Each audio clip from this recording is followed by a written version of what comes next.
이곳은 공고상 크게 유별나지 않고 무난하게 내가 해왔던 경험을 통해 잘 해나갈 수 있을 것 같다는 생각을 하였다. 다만 이 회사의 온라인 MD 포지션의 공고는 전 회사 입사 전, 그러니까 1년 3개월 전에도 보았던 공고이다. 또 이번 구직활동 시작 때도 보았지만 거리상 후순위로 미뤄놨던 회사이다. 그래서 계속 지켜봐왔던 공고인데 다른 회사와는 달리 희한하게 채용 마감일이 지나면 항상 삭제를 한다. 보통은 채용 리스트에 남아있게 두는데 이 회사는 항상 삭제를 한다. 어떤 의미인지는 모르겠지만 타 회사와 다른 점인 것이다. 그리고 30년이 넘은 연역과 매출도 22년 기준 150억 이상이고 직원도 30명이라고 공고에 기재되어 있다. 또한 지난 회사에서 고민이 많이 되었던 수습기간은 1개월이었다. 수습기간 동안 급여 100% 지급은 기재되어 있지 않았다. 하지만 1개월 정도는 80%라도 나는 상관이 없다. 또한 식대 지원과 자유로운 연차도 기재되어 있어 마음에 들었다. 난 이거면 충분하다. 그런데 거기에 명절 상여금이라고 명시가 되어 있었다. 명절 때 선물 세트만 받아온 나로서는 단 10만원이라도 너무 좋을 것 같다는 생각을 하였다. 거리는 50분 정도 걸리는데 그 정도면 크게 상관없다. 다만 차편이 안 좋아 버스를 타야 하고 한 번 환승을 해야 한다. 그리고 버스에서 내려 걸어가는 거리가 좀 있댄다. 한여름이나 한겨울 또는 비가 오거나 눈이 올 때는 많이 불편할 것 같기는 하다. 하지만 이렇게 다니시는 분도 있을 것이기 때문에 문제될 부분은 아니라고 생각했다. 단 한 가지 공고가 1년 넘게 올라오는 거 그거 하나만 마음에 걸렸다. 이력서 지원을 하고 바로 1시간 뒤 면접 제안 문자가 왔다. 다음날 오후 2시에 면접 시간을 잡았다. 이력서 지원을 하고 몇 시간 만에 바로 면접 제안이 오니 좋으면서도 약간의 의심스러움이 생겼다. 그래서 공고를 다시 한번 보았고 공고를 올린 날짜에 비해 지원자는 많지가 않았다. 그리고 기업 리뷰 사이트에 검색을 해보았다. 그런데 30년 이상의 연역에 비해 리뷰 수가 5개도 안 되었다. 또 어찌 검색하다 보니 이 회사의 상호명이 2개인 것을 확인했다. 그래서 다른 상호명으로 기업 리뷰를 검색하니 대표명이 같고 여기도 10개 미만의 리뷰가 있었다. 많지 않은 리뷰를 하나하나 꼼꼼히 읽어보았다. 개인적으로 대표가 욕하고 소리 지르고 직원 함부로 하는 거 아니고서는 다 회사는 그렇고 그렇지라는 생각을 이제는 한다. 그래서 리뷰 점수가 낮아도 크게 상관하지 않으려고 한다. 그런데 말입니다. 내 눈에 들어오는 반복되는 리뷰 내용 2가지가 있었다. 첫째는 말도 안 되는 연봉 수준이라는 문구였다. 둘째는 상여금이라고 주는 것이 결국 내 월급이라는 문구였다. 첫째는 그렇다 치고 둘째는 무슨 말인지 이해가 안 됐다. 리뷰를 다 읽다 보니 내 눈을 의심하게 되는 문구를 보았다. 연봉을 15로 나눠서 월급을 준다는 것이었다. 나는 10년 전 다니던 회사에서 13으로 나누는 것은 해보았다. 10년 전에는 별 생각 없었지만 지금 생각하면 월 급여가 낮아지고 12로 분할하는 회사가 훨씬 많고 상여금도 따로 주고 하니 다시는 13으로 나누는 회사는 가지 않겠다고 생각했다. 그런데 15로 나눈다고 하니 그럼 월급이 엄청 낮아진다는 얘기이다. 나는 살면서 연봉을 10으로 나눈다는 말은 들어본 적이 없다. 그래서 챗 GPT에 물어보니 월급 12번에 상여금 3번이라고 한다. 물론 결국 1년을 다니면 계약한 연봉을 다 받기는 한다. 그리고 상여금 3번에 달은 월급이 기분 좋을 정도로 많이 들어올 것이다. 하지만 나머지 9달은 굉장히 적은 월급이 들어온다. 연봉을 10으로 나누면 진짜 월급이 적다. 월 생활 패턴과 고정 지출 비용 및 저축을 생각하면 이래도 되는 건가 싶다. 나도 처음이라 부정적으로 생각하는 것일 수도 있다. 물론 이제 어디 취업하면 마지막이다 생각하고 다닐 것이지만 혹여나 그렇지 못한다면 계약한 연봉을 다 받지 못할 수도 있다. 검색해보니 이런 회사들도 있다고 한다.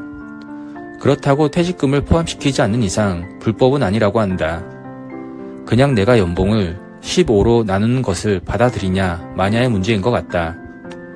그런데 10년 전 13분의 1을 겪은 나로서는 15분의 1은 받아들이고 싶지가 않다. 근데 이게 일반적이지 않아서 공고에 기재가 되어 있어야 할 내용이라고 생각한다. 그런데 공고에는 기재가 되어 있지 않다. 이게 사실이라면 면접 보러 가고 싶지 않았다. 그래서 면접 제안 온 번호로 전화를 하여 여쭤보는 게 나을 거라 생각했다. 사실 물어보기도 좀 망설여지기도 하였다. 하지만 내 기준에 이게 사실이면 합격해도 다니지 않을 것이다. 그래서 면접 보기 전 확인을 하는 게 나을 거라 생각했다. 전화를 드렸고 아진 조심스럽게 여쭤보았다. 솔직하게 기업 리뷰 사이트에서 이런 내용을 보았고 이 내용처럼 급여가 책정되는 게 맞냐고 여쭈었다. 담당자 분께서는 전화 처음 받을 때의 목소리보다 어두워진 목소리로 그게 맞고 면접 때 충분히 설명을 드리는 내용이라고 하셨다. 물론 공고에 기재하면 지원을 거의 안 할 것 같다. 그래서 면접 때 말씀을 해주실 수 있다고 생각은 한다. 하지만 이 부분이 굉장히 중요한 부분이라면 굳이 면접까지 갔다 올 필요가 없다고 생각한다. 어차피 면접자가 시간 낭비, 돈 낭비이니까 말이다. 나는 예의를 갖춰 면접 제안 주셔서 진심으로 감사하지만 저랑은 맞지 않는 급여 책정이라고 말씀드리고 죄송하지만 면접에 불참한다고 정중하게 말씀드렸다. 그리하여 이 회사는 면접 제안은 받았지만 면접은 보지 않았다. 면접 기회가 자주 있는 것은 아니지만 후회는 없다. 만약 합격해서 다닌다 해도 다니면서 계속 신경 쓰이는 부분일 거라 생각든다. 이렇게 난 11번째 면접 기회를 후회 없이 스스로 날려버렸다. 이곳은 소방안전 관련 제품을 온라인에서 판매하는 업체이다. 꽤 큰 업체인데 내가 지원한 곳은 이 업체에서 자회사로 분할한 업체이다. 그리고 규모는 공고상 직원 수 7명 정도이다. 공고상 업무는 온라인 MD와 인원이 많지 않기에 다른 부서의 일에 대해 멀티로 움직여야 하는 것 같았다. 이 의미는 매출 규모는 있는데 아직 과도기인지 인원이 적은 것 같다는 생각을 하였다. 하지만 자회사로 분리된 지 1년 조금 넘은 것으로 기재되어 있어 매출액은 나와 있지 않았다. 이제는 출퇴근 거리에 의의를 두지 않지만 집에서 전철 한 정거장으로 가까운 곳에 위치해 있다. 더 구체적으로 얘기를 하면 예전에 개인 사업을 했을 때 건물과 동일하고 층수만 다르다. 그래서 왠지 반갑기도 하고 어색하지 않은 출근길일 것 같아 합격하면 좋겠다라는 생각을 하였다. 판매 사이트를 보았는데 리뷰수와 판매 등급도 좋았고 SNS도 꾸준히 업데이트가 되고 있었다. 면접 제안 전화가 왔고 급한 느낌을 피력하였다. 급해서 그런데 최대한 빨리 면접을 보고 싶다고 하셨다. 곧 추석이니 그 전에 사람을 뽑아 추석 전 무언가 만들려고 하는 것 같았다. 나 역시도 최대한 빨리 면접 보고 출근하고 싶었기에 다음날 오전 10시에 면접 일시를 잡았다. 전화도 그렇고 면접 일정 문자 안내도 그렇고 매우 친절하여서 호감이 갔다. 그래서 정말 나쁘지 않으면 면접 잘 봐서 잘 됐으면 하는 마음이 있었다. 이전에 어느 분의 댓글에 너무 빨리 가도 안 좋다고 하셔서 평소 15분 전에 갔던 나는 10분 전 도착으로 갔다. 사업을 접고 오랜만에 오는 길이고 건물이지만 뭔가 반갑고 기분이 좋았다. 사무실에 도착하여 벨을 눌렀고 여성분께서 나오셔서 안내를 해주셨다. 그런데 회의실이나 미팅룸으로 안내를 해주시지 않고 사무실 한가운데 큰 테이블에 있는 한쪽 의자에 안내해 주셨다. 그래서 미팅룸을 누가 쓰고 계시구나 싶어서 잠깐 대기하느라 앉아있으라 한 거라고 생각했다. 그리고 전체적으로 스캔을 하였고 사무실은 매우 깔끔했지만 직원 수가 많지 않아서 그런지 크지는 않았다. 그리고 좌측으로 직원들 업무하는 책상 공간이 있었고 정면으로 통유리로 된 대표실과 하나 더 룸이 있었다. 두 개의 룸은 누가 봐도 회의실이나 미팅룸이 아닌 사무공간이었다. 안에 여성분 한 분이 계셨고 좌측의 직원 업무 공간에는 젊은 남성 한 분과 여성 한 분이 일하고 계셨다. 순간 느낌이 왔다. 지금 내가 앉은 이 자리에서 면접을 보는구나 라는 확신이 섰다. 그리고 나이가 있으신 여성분과 아까 안내해주신 내 또래 정도 보이는 여성분이 오셔서 앉으셨다. 본부장님과 온라인팀 과장님이셨다. 역시나 이 자리에서 면접을 보았다. 크게 상관없다. 좌로 남직원과 여직원, 정면 룸에 여직원 이렇게 세 분이 계셔서 크게 눈치 보이지는 않았다. 그래도 면접관 두 분께서 미소 지으며 맞이해 주시고 인사해 주셔서 첫인상이 너무 좋았다. 뭔가 좋은 느낌을 받아서 그런지 나도 모르게 그 인사를 받고 예전에 개인 사업했을 때 건물이라고 말씀을 드렸다. 그랬더니 웃으시며 아 그래요? 여기 온 지 얼마 안 됐는데 잘 아시겠어요? 라며 분위기가 화기애애하게 시작이 좋았다. 느낌이 좋다. 자기소개를 요청하셨고 경력 기반으로 대답을 하였다. 자기소개 진짜 그만하고 싶다. 그리고 회사에 대해 설명을 해주셨다. 이런 부분도 자연스레 대화하듯이 물 흐르듯이 하여 나름 좋은 분위기였다. 나는 또 좋은 분위기를 받고 나름 사전 조사한 내용을 언급하며 내 자신을 어필하였다. 그랬더니 많이 조사하고 오셨네요 하시며 좋아하셨다. 느낌이 상당히 좋다. 그리고 전 회사들에서 성과를 낸 부분에 대해 숫자적으로 어필을 하였다. 다시 나에게 업무적인 질문을 몇 개 하셨고 있는 그대로 자신있게 대답하였다. 이력서를 읽어가며 질문을 해주셨는데 그중 소방안전관리자 자격을 언급하셨다. 소방안전 관련 제품이라 지원하셨냐고 물으셨다. 나는 그렇다고 하며 업무적인 것은 물론 회사의 가치관에 대해 더 이해할 수 있다고 대답하였다. 그랬더니 소방안전관리자 자격이 플러스 점수가 된다고 하셨다. 이력서 지원한 사람 중에 소방안전관리자 자격이 있는 사람이 누가 있을까? 아마 없을 것이다. 전체적인 분위기와 소방안전관리자 자격으로 합격에 가까워졌다 생각이 들었고 마무리만 잘하자 생각하였다. 과장님께서 내가 해야 할 업무에 대해 말씀해 주셨다. 그런데 여기서 조금 생각이 들게 되었다. 온라인 MD 업무가 30%이고 고객 응대, 물류 재고 관리, 상품 관리, 매출 보고가 70%라고 하셨다. 온라인 MD의 업무는 과장님께서 메인으로 잡고 하시는 것 같았다. 그리고 마케터 2명이 있어서 내부에서 마케팅 및 광고를 하였는데 이것을 외부 업체에 맡기게 되어 기존 마케터 2명을 퇴사하였다고 하였다. 그러면서 매출이 작년보다 많이 떨어졌다고 하였다. 종합적으로 생각하기에 매출을 다시 끌어올리는 작업을 하면 되는데 내 포지션에서 온라인 MD 업무가 30%라면 적극적으로 동참은 힘들 것 같다는 생각이 들었다. 조금 아쉽기는 하지만 매출이 성장하면 직원 더 뽑고 참여율을 높일 수 있다 생각은 들었다. 그리고 아까 얘기해주신 업무의 비중에 대해 구체적으로 말씀을 해주셨다. 그런데 세분화하니 꽤나 많은 업무가 되는 것이었다. 보통 3개의 부서가 해야 할 일을 혼자 맡아 해야 한다고 하니 신경이 쓰였다. 그런데 사실 못할 것은 없다. 그래도 혹시나 하는 마음과 이런 자리에서 업무적인 부분은 대충 들으면 안 되기에 말씀드렸다. 개입사업 하면서도 혼자 여러 부서의 업무를 다 해왔었다. 다만 제가 업무량을 알 수 없어서 과부하 걸리지는 않았으면 한다라고 하였다. 면접 끝나고 집에 돌아오는 길에 괜히 얘기했나 싶기도 했다. 그냥 따지지 말고 뭐든 다 할 수 있다라고만 할 걸 그랬나 싶기도 했다. 암튼 그 정도의 업무량은 아니라고 말씀을 해주셨다. 그리고 웃으시며 조심스럽게 MBTI를 물으셨다. 분위기도 화기애애하고 하여 나는 ISFP라고 대답하였다. 그랬더니 여기 계신 분들 대부분 IS라고 하시며 좋아하셨다. 그러면서 본부장님께서 여기 과장님이랑 잘 어울려 일 잘하실 것 같다라고 하셨다. 그리고 일하면서 언제 스트레스를 받냐고 물으셨다. 나는 솔직하게 말씀드렸다. 회사를 위해 생각하고 의견을 냈는데 이유 없이 안 된다고 할 때 스트레스를 받는다라고 하였다.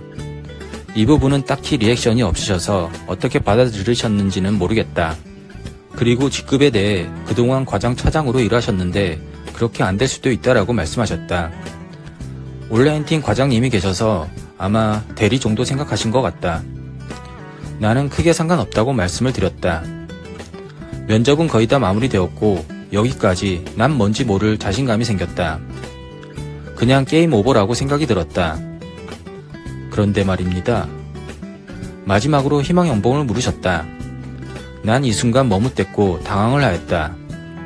이렇게 뻥 뚫린 작은 사무실 중간에서 옆에 일하는 다른 직원들이 있는데 연봉을 물어보시는 게 뭐지라는 생각이 들었다. 미팅룸에서 면접을 보면 면접관과 면접자만의 소통이고 또는 이렇게 2명이 들어오시면 상급자만 남고 나가고 얘기를 하는 경우가 보통이다. 그런데 다 들리게 희망 연봉이 얼마냐고 물으시니 당황하였다. 아니면 쪽지에 적어달라고 하면 이해가 될 것 같다. 그런데 왜 이렇게 하셨는지 지금도 이해가 안 된다. 암튼 희망 연봉을 얘기 드렸다. 그리고 일주일 동안 면접 일정을 잡아뒀고 7일 뒤 연락을 주신다고 하셨다. 면접의 95%가 좋았는데 마지막 5%가 깨름칙하다. 그래도 95%면 상당히 높은 수치이니 나는 기대를 하며 기다렸다. 그리고 난 이 좋은 느낌을 살려 일주일 동안 다른 곳 이력서 지원을 하지 않았다. 그만큼 느낌이 좋았고 될 것 같은 확신이 들었다. 그리고 일주일 뒤 문자가 왔다. 중소기업 불합격 안내 문자 거의 안 오는데 문자가 왔다는 것은 더 큰 기대를 하게 됐다. 보통 이때 좀 떨리는데 한 개도 떨리지가 않았다. 그만큼 자신이 있었던 것 같다. 문자 내용을 확인하였고 난 불합격을 하였다.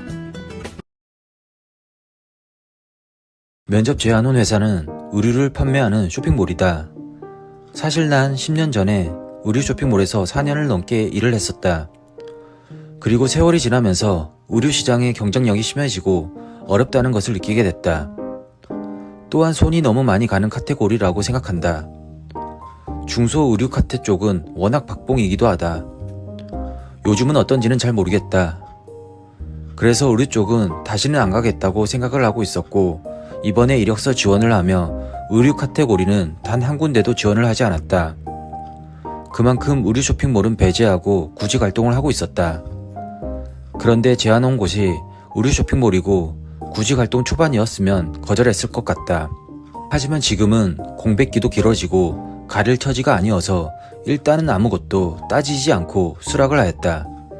그냥 긍정적으로 생각해서 오래 해왔던 카테고리이니 잘 해내겠다 싶은 마음을 가졌다. 먼저 면접 제안 수락을 하고 회사 정보와 공고 내용을 확인하였다.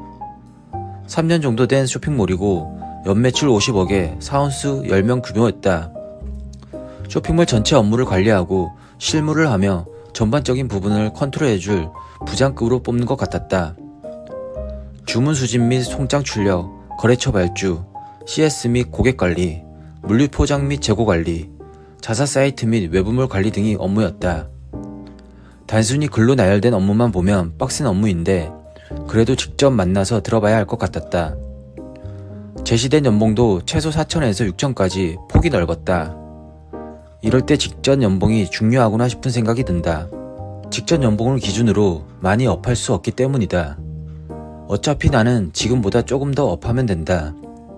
지금은 동결도 생각하지만 그래도 먼저 제안을 해주셨기에 기대를 해본다. 복지 또한 나에게는 괜찮은 조건이다. 자유로운 연차와 여름휴가 별도이며 식비 전액 지원이다. 이 정도면 나에게는 훌륭하다. 거기에 추석에는 월급의 35%를 상여금으로 준다고 한다. 물론 입사 후 1년 뒤부터이다. 다 마음에 들지만 역시나 신경을 안 쓰고 싶지만 신경이 쓰이는 것은 거리이다. 회사가 애매한 위치라 편도 1시간 거리지만 가는 방법이 쉽지 않다. 전철을 한번 타고 내려서 버스를 타고 내려서 15분을 걸어야 회사에 도착한다. 이것보다 훨씬 빡세게 다니시는 분들도 계실 것이다. 편도 2시간도 있으실 것이고 버스나 전철도 여러 번 갈아타시는 분들도 계실 것이다. 그분들에 비하면 참 배부른 소리 하는 것이 맞다. 그동안 회사 출퇴근을 그리 빡시게 해본 적이 없어서 그런지 이 정도가 나에게는 빡센 출근길이다. 그래도 사람은 적응의 동물이니 일주일 지내면 자연스레 내가 가야 할 길이고를 인식하면 괜찮을 것이라 생각한다. 어쩜 다행히도 출퇴근 시간이 10시에서 19시이다. 출퇴근길 사람 몰리는 시간은 피해서 어쩜 다행이라 생각한다. 9 to 6만 다녀봐서 10 to 7은 어떤 느낌인지 모르겠다. 출근이야 좋은데 7시 퇴근하여 집 오면 8시, 진짜 밥 먹고 씻고 쉬다 잠들어야 할 것 같다. 그리고 복지가 하나 더 있다. 매월 월급날은 5시 퇴근이다. 다른 복지들이 출퇴근의 빡심을 커버해주니 크게 신경 쓰이지는 않는다. 면접 보러 가기 전 공고상 나에게는 좋은 회사라고 생각이 들었다. 면접 제안을 수락하고 며칠 동안 회신이 없었다. 뭐지? 그 사이 다른 분이 채용된 건가 싶었다. 그래서 다른 곳에 이력서를 넣고 있던 와중에 카톡으로 연락이 왔다. 면접 제안을 수락하고 딱 일주일 만이었다. 이것도 좀 신기했다. 전화나 문자로 연락이 오는데 카톡으로 친구 추가를 하고 연락이 오는 것이 말이다. 프로필 사진을 체크하려고 하는 건지 뭔지 신선하기는 했다. 혹시나 외모 체크를 하는 건지 싶었지만 다행히 잘생긴 얼굴 사진을 올려놔서 1차 합격은 한 것 같다. 일정을 알려주시면서 가능하냐고 물으셨고 이 날짜도 일주일 뒤였다. 뭔가 늘어지는 기분이었다. 다른 곳은 면접 제안이 오면 바로바로 2, 3일 안에 면접을 보았는데 느슨한 느낌이었다. 이 경우 혹여나 다른 곳에서 제안이 와서 면접을 보면 애매한 텀과 기다림이 생길 수가 있다. 그래서 웬만하면 바로바로 보고 싶지만 회사 일정이 그렇다니 감사하게 받아들여야 했다. 그렇게 일주일 뒤 오후 2시로 약속하고 그날이 왔다. 그런데 오전에 시간을 오후 4시로 변경할 수 있냐는 카톡이 왔다. 물어는 보지만 내 입장에서는 저녁 8시에 보자고 해도 그러자고 해야 할 입장이다. 그래서 오후 4시에 면접을 보기로 하였다. 전철 타고 버스 타고 내려서 10분 이상을 걸어가니 회사 건물이 보였다. 그래도 나를 먼저 보자고 했기에 자신감을 갖고 잘하면 합격할 거라는 기대를 하였다. 2층으로 오라 하여 갔고 사람들이 분주하게 움직이고 있었다. 그러다 한 분과 마주쳤고 면접을 보러 왔다고 하였다. 바로 옆 창고 같은 회의실 같은 곳에서 기다리라고 하셨다. 젊어 보이는 남자분이셨고 모자에 코수염에 아주 프리한 옷차림이셨다. 역시 우리 쇼핑몰이라 그런지 자유로운 분위기인 것 같았다. 통유리로 되어 있어서 사람들이 지나가면서 쳐다보셨다. 나도 파악을 하기 위해 어색한 표정을 지으며 힐끗힐끗 보았다. 몇 명을 보았지만 모두 남자분이셨고 나이는 20대에서 30대 초반 정도로 보였다. 머리 긴 사람도 있었고 모자 쓰신 분도 많았고 복장과 외모는 아주 프리해 보였다. 나도 10년 전에 의류 쇼핑몰에서 일했지만 비슷하게 프리하였다. 그러던 중 아웃도어 스타일의 20대 후반 정도 보이는 여성분과 슬리퍼에 후줄근한 발파티를 입은 30대 중반 정도 보이는 남성분이 들어오셨다. 역시나 두 분이 누구인지 소개는 없었다. 한 명은 대표님이시고 한 명은 팀장님이시겠구나 했다. 자기소개를 요청하셔서 경력에 빗대어 1분가량 얘기 드렸다. 그 과정에서 남성분이 고개를 끄덕이며 마치 대단하다는 표정을 지으셨다. 순간 뭐지 싶었다. 자칫 잘못 생각하며 비꼬는 건가 싶은 생각도 들었다. 특이하게 업무적으로나 경력에 대해 자세히 물으시지 않았다. 질문은 되게 단순한 것들이었다. 여성분을 알고 보니 전체적으로 관리하는 과장님이셨다. 과장님의 질문은 대략 이랬다. 직원이 다들 어리다. 20대가 대부분이고 30대 몇 명인데 40대로서 잘 지낼 수 있느냐. 쇼핑몰 전반적인 업무를 총괄로 관리해 주시고 같이 실무도 해주셔야 한다. 집에서 오는 것은 문제 없느냐. 별 어려운 질문이 아니어서 다 긍정적으로 대답하였다. 그리고 옆에 남성분은 계속 듣고만 계시다가 말씀을 하셨다. 본인이 여기 대표라고 하시며 나는 외부물 판매 잘 모른다. 경력 기술서를 보니 정말 대단하시고 잘 하실 거라 믿는다. 나도 강원도 사람이다. 면접 자리에서 보니 반갑다. 뭐 이 정도였다. 그래서 사실 면접 시간이 굉장히 짧았다. 20분도 안 걸린 것 같다. 그리고 중복으로 말한 부분이 직원들이 다들 어리고 유일한 40대이고 가장 나이가 많다라는 부분에 대해 걱정은 있으신 것 같다. 그러면서 직원들은 다들 착하다고 말씀하셨다. 나이가 많아도 내가 먼저 모범이 되고 다가가겠다라고 하였다. 희망 연봉을 물으셨고 공고상 꽤나 높은 연봉도 줄 수 있을 것 같았지만 직전 연봉이 있기에 높게 부를 수가 없었다. 5% 선으로 업하여 얘기를 드렸고 고객을 끄덕이시며 가능하다고 말씀하셨다. 그리고 일주일 뒤에 연락을 꼭 주겠다고 하셨다. 중간에 한 번 더 연락을 드릴 수도 있다고 하셨다. 괜히 이 말이 내가 마음에 들어 혹여나 내가 다른 곳에 입사할까봐 그러시나 싶기도 하였다. 모든 진행이 일주일씩의 텀이 있는 회사이다. 10년 전 의류 쇼핑몰을 일할 때 생각이 나서 마지막으로 판매하는 옷과 물류 쪽을 보고 싶다고 하였다. 여성분께서 안내를 해주셨고 판매하는 의류와 물류창고 등을 보여주셨다. 그런데 너무 박스도 너저분이 있고 정돈되지 않고 지저분하였다. 물량이 많으면 그럴 수 있겠지만 치운다고 치워질 게 아닌 것을 감지했고 정리정돈은 하지 않는 느낌이었다. 암튼 이런 부분은 만약 입사하게 되면 하나하나 바꿔갈 수 있다 생각했고 여러모로 짧은 시간이었지만 해야 할 일이 있겠구나 싶었다. 그리고 인사를 드리고 집으로 돌아왔다. 개인적으로는 나쁘지 않고 적응만 빠르게 잘하면 잘 다닐 수 있겠다 생각하였다. 면접 분위기도 나쁘지 않았고 먼저 나를 불렀기에 합격할 것 같다는 생각을 하며 기다렸다. 물론 다른 곳 이력서는 계속 넣고 있었다. 그렇게 일주일이 지났다. 그런데 아무런 연락이 없었다. 꼭 연락을 주시겠다고 하셨는데 연락이 없으니 혹시나 하는 마음이 생겼다. 다른 곳이라면 연락 없음 탈락했구나 하고 포기했는데 왠지 여기는 붙잡고 싶어졌다. 그래서 최초 면접 제안 온 카톡으로 연락이 없어 연락드렸다고 결과가 나왔냐고 물어보았다. 그렇게 1시간이 흘러도 2시간이 흘러도 다음 날이 되어도 일은 없어지지 않았다. 그리고 난 그 카톡방을 나왔다. 결국 이번 면접도 불합격을 한 것이다. 아무 생각도 들지 않았다. 그냥 젊은 친구들이 짧은 시간이 잘 되어 돈을 벌고 체계가 잡혀 있지 않아서 그런 것이다 라고 한번 생각했다. 그리고 미련 없이 더 생각하지는 않았다. 어두운 그림자가 나를 덮어가기 시작한 지금 어쩜 이 면접이 마지막 면접이 될 수도 있다는 생각을 한다. 이 면접에서 불합격하면 더 이상 해왔던 커리어에 미련을 두지 말고 헤어져야 할지도 모른다는 생각을 한다. 정말 전직이든 뭐든 다른 방법을 찾아야 될 것 같다. 아마 이 14번째 면접이 끝나면 난 많은 생각과 고민 그리고 결정을 할 것이다. 일단 14번째 면접에 집중해보겠다. 이 회사는 약 7년 정도 된 회사로 중국에 본사를 둔 회사이다. 온라인 MD를 채용 중에 있으며 연매출 50억 정도에 직원수 20명 정도의 규모이다. 그 외 공고상 특별할 것은 없었다. 복지는 평범하게 자유로운 연차 사용 정도였다. 1시간 정도 걸리는 편도 거리였고 전철을 2번 갈아탄다. 아무 문제 없다. 거리? 이제 나에게 전혀 아쉬운 점이 되지 않는다. 전철 2번 갈아타는 거? 회사 가려면 그렇게 가야 하는데 뭐 어쩌라고. 문제되지 않는다. 오전 11시 면접이었고 사무실 문 앞까지 난 10분 전 도착하였다. 막상 전철 2번 갈아타고 1시간 가보니 별거 아니었다.